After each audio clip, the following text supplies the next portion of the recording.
Nuestro invitado en el podcast de radiowebfic.com es el doctor Sergio Daniel Liscano Andrade, psicólogo, quien está finalizando su maestría en psicoanálisis, subjetividad y cultura de la Universidad Nacional de Colombia, con más de 5 años de experiencia en todos estos temas de salud mental. Sus redes sociales a través de Instagram, checoliscano89. Un gusto saludar al doctor Sergio Daniel. ¿Y por qué es tan importante ir al psicólogo para iniciar esta charla del día de hoy? Bueno, hombre, ¿cómo decirlo? Es que en pleno siglo XXI aún existen muchos mitos frente a este tema, ¿sí? Aún pensar que el psicólogo es para el loco, que solamente vamos al psicólogo cuando estamos mal, pues ya desde ahí estamos mal, ¿sí? La ecuación no nos da por ningún lado, pero sí hay que saberse pensar un poco este concepto de lo que implica la salud mental, pero en especial lo que tiene que ver con lo que es propio del sujeto del lenguaje, ¿sí? Uh-huh. Y a partir de eso, pues intentar indagar por aquellos fenómenos que en algún momento han generado un eco y que en posiblemente no hemos podido elaborar, y la intención es que se pueda realizar eso. Exacto. Doctor, digamos que después de la pandemia, con todo esto que nos ha sucedido y que nos afecta ahora muchísimo más, pero han llegado palabras y han llegado enfermedades que son ahora muy normales, pero que yo quiero que usted, que es el especialista, nos cuente de un poquito de la historia. Hoy nos dicen la ansiedad, entonces el niño sufre de ansiedad, la señora sufre de ansiedad, o está ya lista o tiene todos los síntomas para la ansiedad. Y ese, me imagino, es un tema muy largo y aquí lo tocamos por encima, pero para que la comunidad lo entienda y lo conozcamos todos, porque también nosotros aprendemos. ¿Qué es la ansiedad y cuál es la historia de la ansiedad? Porque antes decían, uno, ¿qué ansiedad? Uno lo cogían y le daban chancleta y ahí le quitaban la ansiedad. Eso es lo que decimos nosotros los más viejitos. ¿Cuál es la verdad, la historia y qué es la ansiedad? Bueno, primero que nada, permítame 2 cositas decir antes de empezar. La primera, agradecidos de verdad con la invitación, agradecido también con Dios por una nueva oportunidad. Quiero empezar con una frase muy bonita que rescaté y tiene que ver con el lema de la Ilustración. Y dice así, sapere aude. ¿Qué significa el sapere aude para términos? Es latín y refiere atrévete a saber. Con esto quiero que por favor la audiencia se ubique y nos los permita pensar.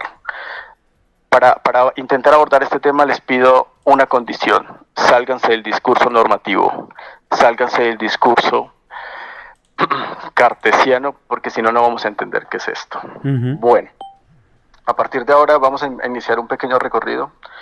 La pregunta que sería es, ¿cuál es la historia? Bueno, permítame decirles que la historia tiene mucho para decir, y lo primero es que la ansiedad nunca o anteriormente a lo largo de los siglos fue conocido como tal. La ansiedad es un concepto y es un estudio moderno, no existió para los antiguos. Eso hay que dejarlo claro. ¿Listo? Bueno, haciendo un pequeño recorrido histórico, nos damos cuenta que en el Renacimiento ni en la época medieval existió algún estudio sobre este concepto. Sí, señor. Hay algo muy interesante, y es que este concepto se lo pensó primeramente, antes que la medicina, fue la filosofía. Y intentaremos abordar ese tema, primero lo vamos a abordar desde la filosofía, intentaremos darle un toque médico, pero aquí lo que me interesa es también darnos cuenta cuál ha sido el área científica, si así lo podemos decir, que se lo pensó. Y aquí vamos a entrar en un tema muy importante, y es qué papel tiene el psicoanálisis en este tipo de intervenciones. ¿Listo? Bueno, tengamos en cuenta que la filosofía se ha pensado siempre el padecimiento humano, pero en especial todo lo que tiene que ver con lo que en algún primer momento, y ojo que acaba la primera pista, se llamó melancolía. Okay. La melancolía para los filósofos tenía un aspecto muy curioso, y es que el angustiado como el triste padecían de una falta moral. Ojo con esto, porque esto nos va a permitir ubicarnos. La melancolía o el melancólico en las primeras eras del hombre siempre fue visto como una falta moral, no fue visto como una enfermedad. Ojo, porque acaba de haber un punto importante. Otro aspecto importante de este tema es que la melancolía obviamente siempre ha estado ligada a un aspecto importante que nos hace seres humanos. ¿Cuáles? Los afectos o lo que yo... ¿Sí? Ese aspecto nos va a permitir pensarnos este temita. Bueno, ¿quién es el primero que habla de la ansiedad? Déjenme decirles que es algo moderno, pero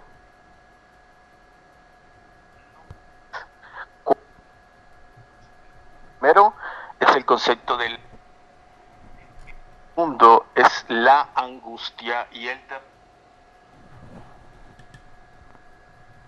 ¿Listo hasta ahí? Sí, señor, perfectamente, ¿Tú? doctor. Señor. Sí, le estamos escuchando. Perfecto. ¿Quién es el primero que se piensa en la angustia o el concepto de la angustia? Se llama Søren Kierkegaard. Es el padre del existencialismo. O con esto. Vuelve a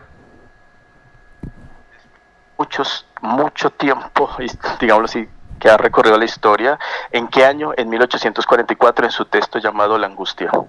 Pero hay algo muy curioso que quiero invitarlos a pensar, y es, ¿qué era la angustia para Kierkegaard?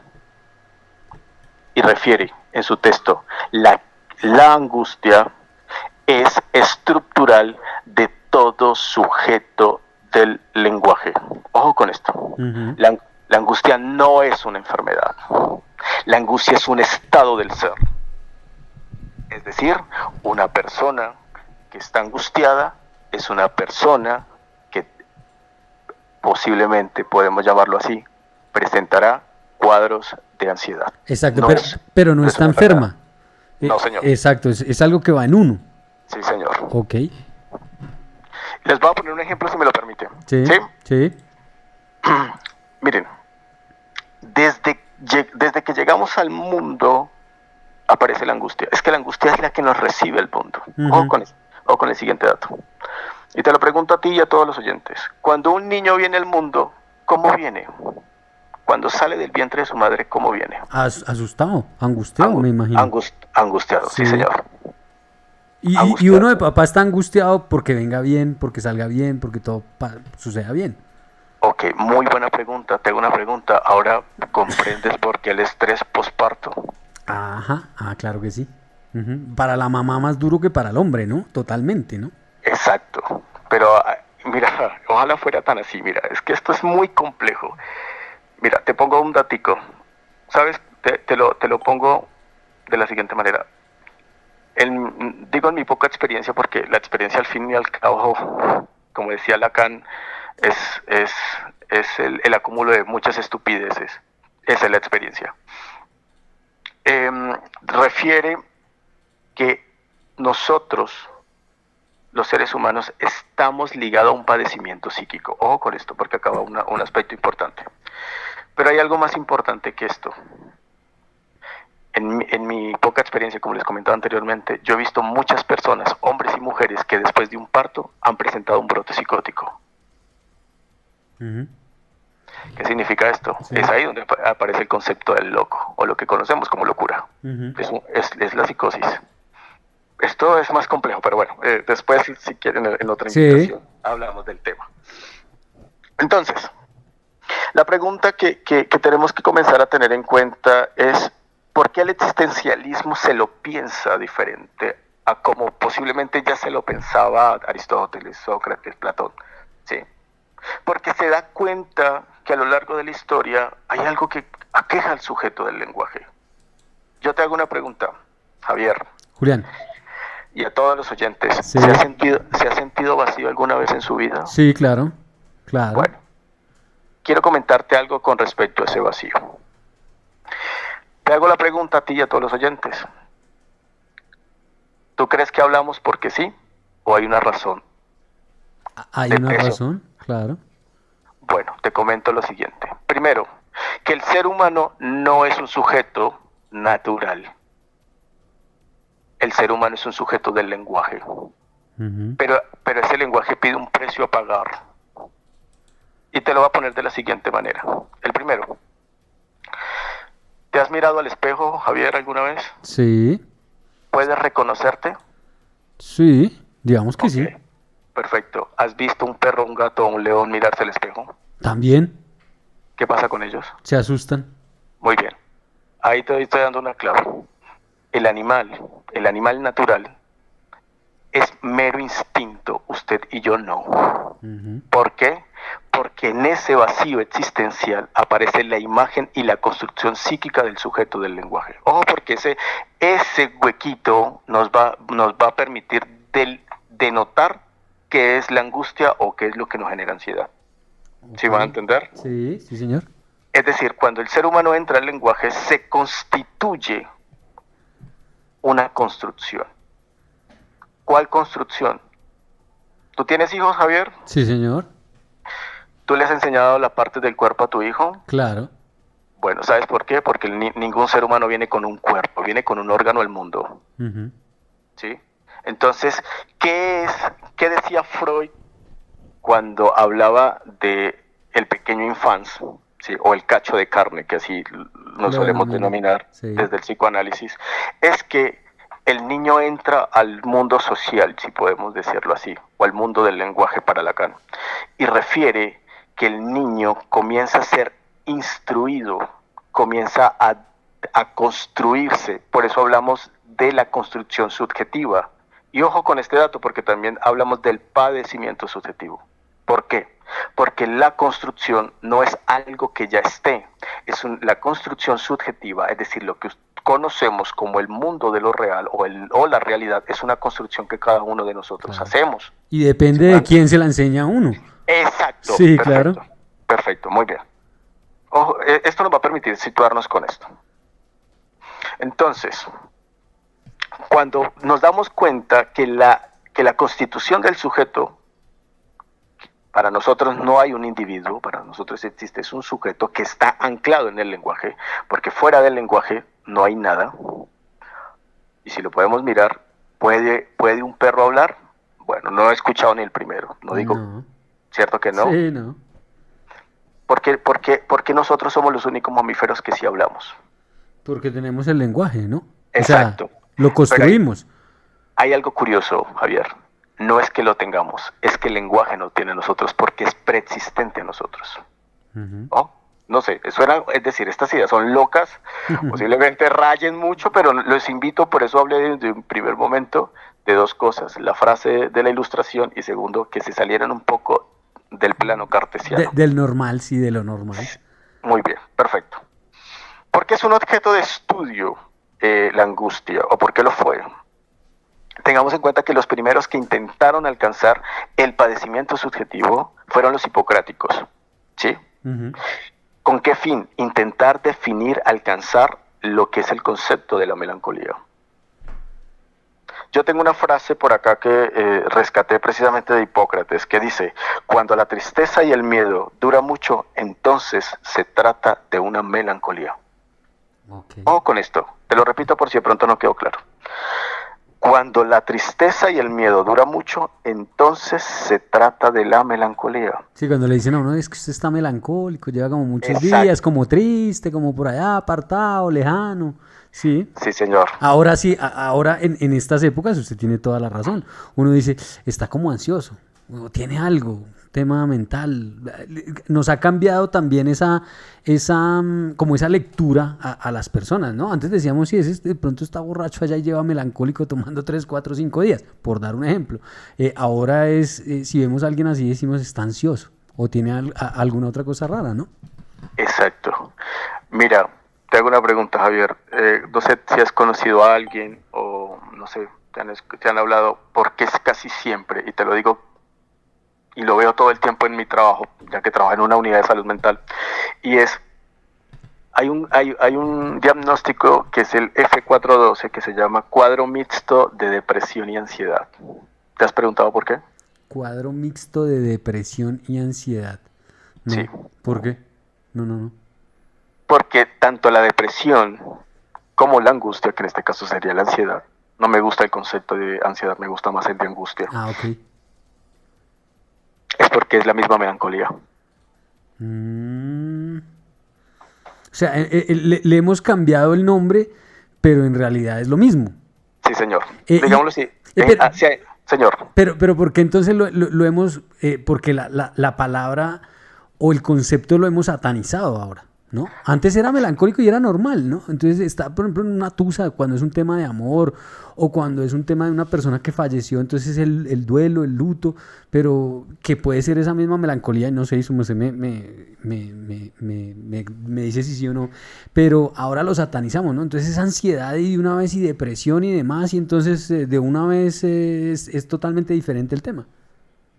Sí, bueno, es muy curioso, porque si tú revisas las estadísticas, bueno, yo en este caso te hablaría de las estadísticas de Bogotá, de la Secretaría de Salud, lo que más actualmente genera ideas como el acto suicida son estas dos, precisamente con la melancolía.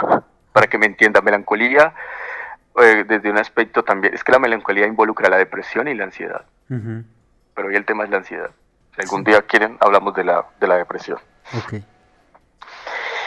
¿Qué es esto? ¿Qué es lo importante de esto? ¿Qué es lo importante de esto? Que el ser humano, sí o sí, se las tiene que ver con esto. No es una enfermedad. O al menos desde donde yo te hablo, que es una postura psicoanalítica, no es una enfermedad. Es algo incluso si somos objetivos, intentamos hacer algo de ciencia, nos damos cuenta que ya Kierkegaard lo decía, y Kierkegaard no era psicoanalista. Uh-huh. ¿Sí me va a entender? Sí, señor. Pero hay algo interesante porque no solamente Kierkegaard se lo pensó. Mira los siguientes nombres, a ver si nos lo permite pensar y si de pronto pescamos unos. Está Kierkegaard, está Martin Heidegger, está Jean-Paul Sartre y la filosofía Camus. Uh-huh. No sé si hacen parte de la corriente existencialista y vienen hablando de esto hace mucho tiempo. Esto no es nuevo. Históricamente hablando, sí, pero para nuestra sociedad no. O sea, han cambiado es como el concepto, como la palabra, pero el fondo es el mismo. Sí, señor. Uh-huh. Sí, señor. Mira, te lo voy a explicar de la siguiente manera. Cuando se habla de angustia, casi siempre se habla de las manifestaciones fenomenológicas o sintomáticas que usted tiene a nivel orgánico. Uh-huh. Y cuando se habla de ansiedad, lo traspolan al aspecto psíquico. Okay. Pero si lo miramos y somos concretos, es angustia. Para Kierkegaard, para la filosofía existencialista, es angustia, el sujeto está angustiado. Pero ojo, porque es que la angustia tiene también otros representantes. Bueno, una es la ansiedad. Dos, ¿sabías, Javier, que estar estresado es también estar angustiado? Bueno, es que el estrés lo lleva a uno a la angustia. O más bien, la angustia lo lleva a uno al estrés. Bueno, ¿será una de las dos? Bueno, para que lo pensemos, pero hay otro amigo también aquí presente. Eso que llamamos pánico.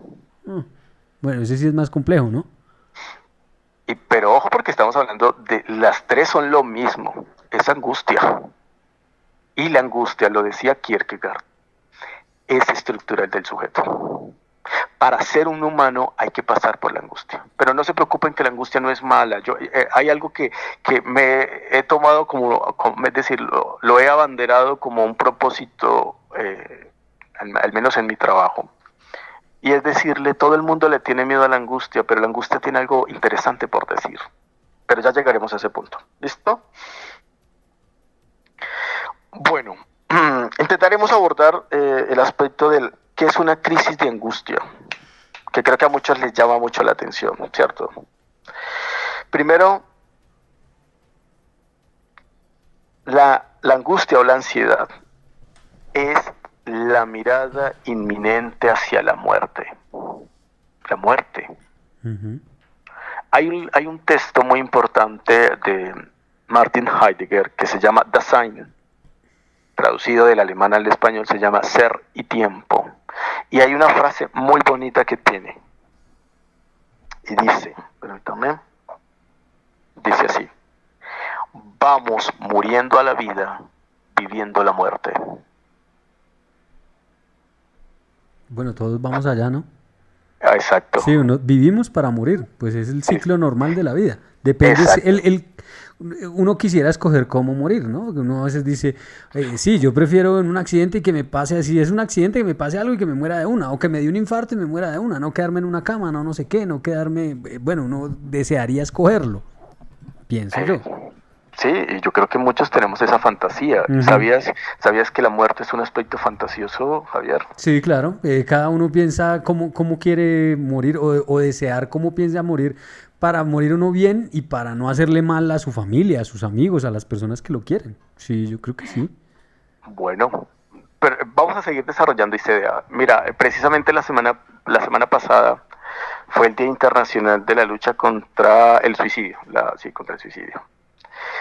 Y traté el tema y les dije, venga, ¿de qué estamos hablando cuando hablamos de la lucha contra el suicidio? Es que el suicidio no es algo que usted piense, es algo que usted actúa. En algún momento, si quieren, hablamos también de ese tema. Pero hay que saberlo pensar. Sí. Muchos piensan que es cobardía, otros que es valentía. Bueno, y es un tema muy complejo y es un tema que es muy difícil de tocar dependiendo no, sobre todo para las familias que viven una situación como estas, ¿no? Uno por fuera pues lo ve distinto. Tú acabas de tocar algo interesante, Javier, y quiero que no lo pensemos. El sujeto del lenguaje, cuando hablemos del sujeto del lenguaje, estoy hablando del ser humano, ¿listo? El sujeto del lenguaje, a nivel de organización, llamémoslo así, del discurso, de la cultura, porque la cultura tiene un efecto importantísimo en todos nosotros, nosotros le llamamos un gran otro. ¿Quién es ese gran otro? Es un lugar para el ser humano. Uh-huh. ¿Por qué? Porque el ser humano no se constituye a sí mismo. Por eso también desde el psicoanálisis no estamos de acuerdo cuando hablamos de la autoestima. Tal cosa para nosotros no existe. Nos parece una aberración. Pero para todo aquel que tiene el concepto digamos así, que está como enfocado o ha hecho estudios sobre el psicoanálisis. Pero después hablamos de eso. Hay algo que quería contarles y es ¿por qué no suele pasar las crisis de ansiedad o de angustia? Primero, intentemos alcanzar los fenómenos que nos acontecen. El primero, cuando se pierde el control y la razón, es lo primero que vas a perder cuando estés angustiado. El lenguaje no alcanza para describir lo que sientes. Mira, he visto muchos cuadros de ansiedad y sobre todo en mi trabajo. Y hay algo muy curioso, Javier, y es que cuando mandamos al paciente a sacarse signos vitales, el paciente, su corazón está bien, bueno, posiblemente se sube un poco la tensión, pero orgánicamente está bien. La pregunta es ¿por qué entonces siente la persona que está en un cuadro ansioso o de angustia que se va a morir y que el corazón se le va a salir del pecho? Porque es un tema mental, ¿no? Bueno, desde la perspectiva de la cual yo te hablo. Bueno, no. y uno dice, a veces dice uno cuando está enfermo, dice es que es un tema mental, cuando es algo ya físico, como lo que su merced dice. Entonces, exacto, que le duele el brazo, que le duele la pierna, que le duele, a veces dice uno, oiga, eso es un tema que ya le vieron, ya le revisaron, eso es como mental, eso ya es mental. Y hay otros que se curan sin nada, sin ningún medicamento y dice uno, eso es un tema mental, la cabeza lo curó. Ahí estaríamos hablando de lo mismo, pero al revés la situación, ¿no? Sí, mira lo curioso que esto, y te lo digo porque lo veo todos los días de mi trabajo. Sí. Lo que pasa, Javier, es que el ser humano, primero quiero darles un dato. Los órganos de los sentidos son alucinatorios. Ojo con esto. Uh-huh. El ser humano todo el tiempo alucina. Tengamos en cuenta que el cuerpo no es materia, el cuerpo es lenguaje. Sí. Te lo explico de la siguiente manera. Cuando venimos al mundo, venimos es con un órgano. Uh-huh. ¿En qué momento aparece el cuerpo? Cuando el niño comienza a crecer. A crecer, pero hay algo interesante, comienza a interactuar con su madre. El cuerpo que yo tengo me lo dio el otro, no es mío. Mi cuerpo es del otro. Y yo con eso interpreto el mundo. Ahí aparecen las emociones, aparecen los afectos. Pero ¿te has preguntado por qué todos no tenemos la misma forma de ver el mundo? Porque todos nos lo enseñan diferente, no lo vemos lo mismo en, un ejemplo, en Colombia que en Tailandia. Es distinto, como allá las mamás o la cultura de allá enseña a los niños que como nosotros, bueno, aquí cerquita, ¿no? En municipios, en departamentos, las culturas son diferentes, no es lo mismo en el Chocó o en el Amazonas que acá en el centro del país. Sí, totalmente de acuerdo. Pero hay algo aún más curioso. Porque es mi interpretación y toda interpretación es una lectura subjetiva. Ujú. Por eso hablamos de el padecimiento subjetivo. Para nosotros, o al menos desde el psicoanálisis, no existe el concepto de la salud mental. Existe el padecimiento psíquico, que es diferente. Ok, ¿Sí? ¿Por qué? Porque pues la lectura del mundo es individual, es fenomenológica. Y cada quien tiene que hacer algo con eso. ok. ¿Listo? ¿Sí va a entender? Sí, sí, Bueno, sí. Claro, no podría usted estar ejerciendo su profesión de la misma forma aquí en Bogotá que en, no sé, en Alemania, porque es diferente la cultura, porque es diferente el tema de cómo crían y cómo le dan ese lenguaje a las personas, ¿no? sí, Exacto. posiblemente haya algo de eso. Sí. Ahora viene un aspecto importante, Javier. ¿Qué pasaría si la angustia fuera una pregunta? Bueno, muchas veces es una pregunta, ¿no? Que uno se pregunta por qué no hice, por qué a mí, por qué no fue, ¿no? No, no. Otro tipo de pregunta. Ok. ¿Mm? Mira, hay un seminario de Jacques Lacan, no sé, bueno, para los que no sepan quién es Jacques Lacan es un psicoanalista francés, pero hay algo muy curioso con él. Él es médico, psiquiatra y también fue considerado entre los mejores filósofos franceses del siglo XX. O porque es psiquiatra, es médico. Ujú. Hay un seminario que se llama el Seminario 6, que se llama el Seminario del Deseo, creo que se llama así. Seminario 6. Y ahí lanza una pregunta muy importante. ¿Tú te acuerdas que anteriormente cuando a uno le enseñaba la filosofía y uno decía, la gran pregunta de la filosofía es ¿quién soy? Ujú. Bueno, ¿qué pasaría si esa frase para nosotros estuviera incompleta y habría que terminarla? ¿Quién soy? Y... ¿Quién soy yo para un otro? Ok. ¿Por qué el psicoanálisis se intentó pensar la angustia? Bueno, aclaro un datico interesante. Actualmente, a partir del siglo XX hasta nuestros días, quien más ha desarrollado el concepto de la angustia es el psicoanálisis. Y el primero fue Freud. Ujú. ¿Sí? Hay un texto que se llama Inhibición, síntoma de angustia de Sigmund Freud. No sé si es 1917. Pero hay un aspecto muy importante que intenta abordar Freud ahí. Y es ¿por qué la angustia? ¿Por qué el sujeto del lenguaje se angustia? Hay dos aspectos importantes que va a tomar Freud. El primero es un concepto, va a intentar desarrollar el concepto que desarrolla Soren Kierkegaard, pero también hay Freud es famoso por tomar conceptos de Schopenhauer. Pero bueno, este no es el tema de hoy. Lo digo como para que lo contextualicemos y nos lo permitan, o sea, que de pronto le guste, quiere investigar. Sí, Doc, tenemos 5 minuticos Sí, para ir dándole cierre a nuestro tema del día de hoy. Discúlpeme que tenemos aquí unos tranquilo, compromisos comerciales. tranquilo, sí señor. Entonces ya para ir terminando. La angustia es un enigma, es una pregunta por el deseo de un otro. Te contextualizo en un ejemplo rápido. ¿Qué pasa cuando nuestros padres, hermanos, primos, exparejas no están con nosotros? O nos refieren que nos van a terminar. ¿Qué le pasa al sujeto? Nos da angustia, Exacto, sí, dolor, exacto, ansiedad. exacto. ¿Ahora entiendes por qué? Porque Ujú. la angustia es una pregunta. La pregunta es por el deseo del otro. Tengamos en cuenta que el sujeto del lenguaje no se constituye a sí mismo, no es de lo auto, no tiene autoestima. Siempre lo que yo piense de mí va a venir de afuera y es el reconocimiento de afuera del otro sobre mí, incluyendo su deseo, porque es el deseo. Y ojo porque acá hay un dato importante. Hegel, en la dialéctica del amo y el esclavo, habla sobre quién es el amo y quién es el esclavo y cuál es la función de cada uno de nosotros.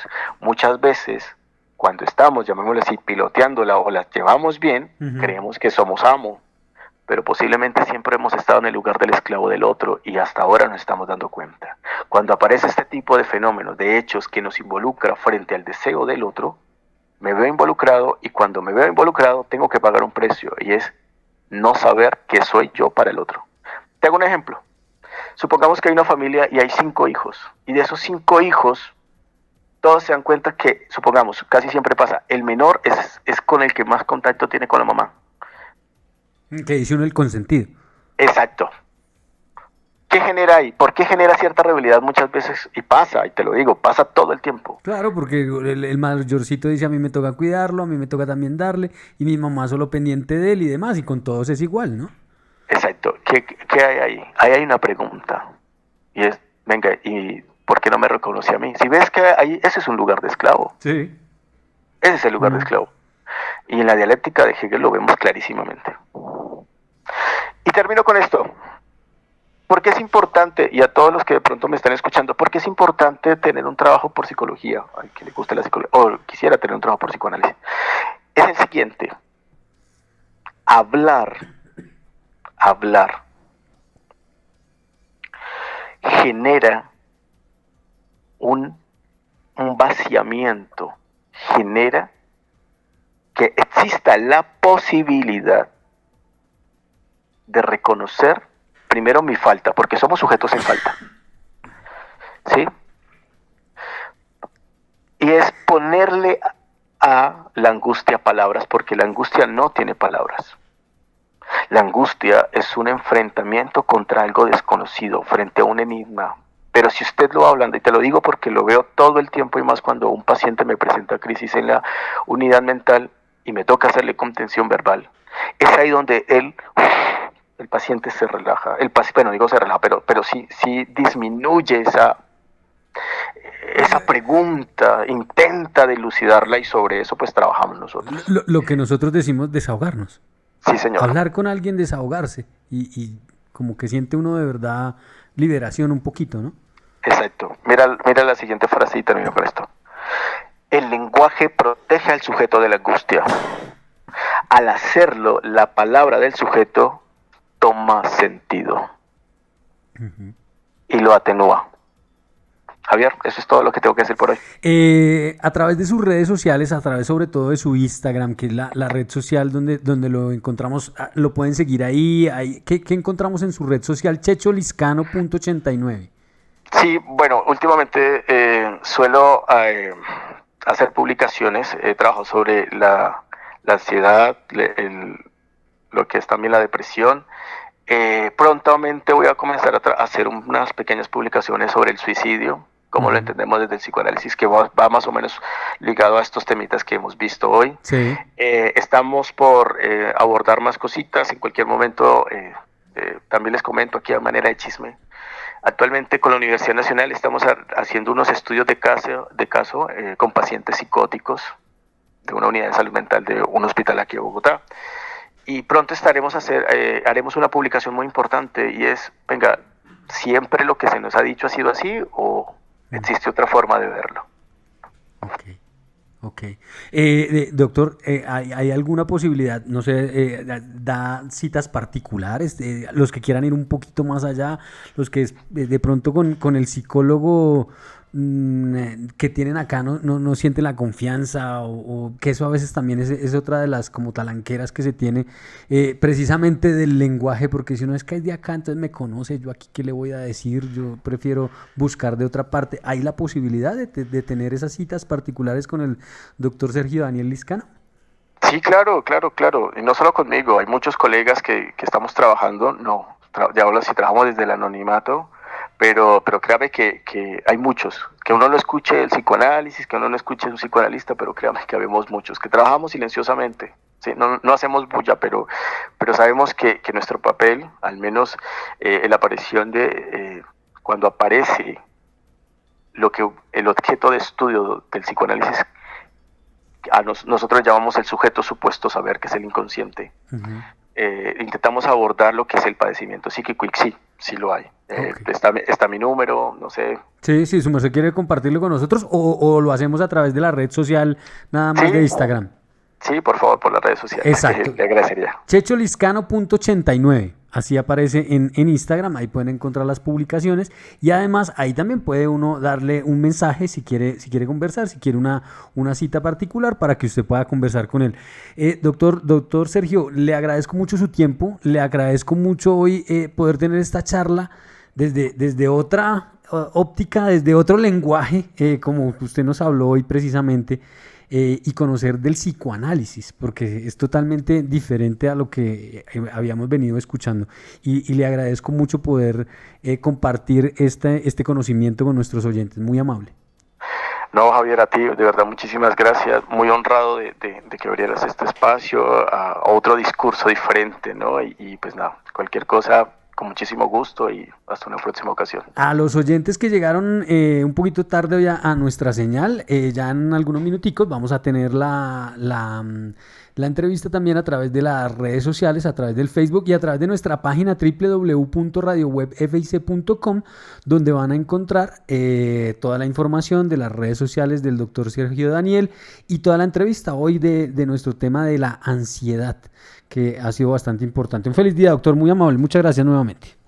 Hombre, muchas gracias y a todos que tengan un buen día. Hasta luego. Vamos a ir a una pausita comercial, 8 o 2 minutos, los que hacen posible que nosotros lleguemos con esta señal.